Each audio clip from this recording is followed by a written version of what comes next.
على رأي المثل اللي بيقول موت يا حمار. ودوت مثل بنقوله عن الناس اللي هي مستبيعة ومش فارق معاها الوقت أو بتماطل في الكلام. لكن الحمار هنا بطلنا ليه قصة حلوة جدا. ايه قصة الحمار؟ كان في حاكم عنده قصر بجنينة كبيرة، وطبعا كانت مليانة أعشاب وأشجار. ولسوء حظ الحمار إن هو جاع ودخل أكل من الأعشاب والأشجار اللي موجودة في قصر الحاكم. طبعا الحاكم أول ما شاف الحمار انفعل جدا، وأمر إن جنوده يعدموه. وطبعا الكلام دوت ما عجبش الوزير، وقال له لا ده حمار مش فاهم اي حاجة. فعدل عن موقفه وطلب ان في حد يبعت حد ينادي ما بين الناس علشان خاطر يشوف شخص ممكن يتولى امر الحمار ويعلمه كل القواعد الملكية.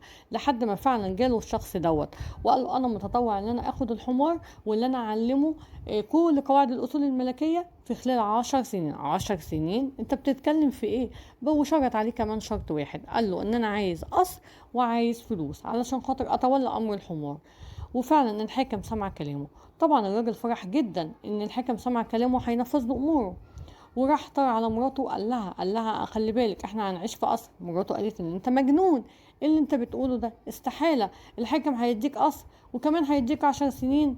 راح الراجل فكر في فكرة حلوة جدا، قال لها ما خلي بالك في خلال ال10 سنين دي هيكون الحاكم مات يا الحمار مات يا انا مت. طلع ابن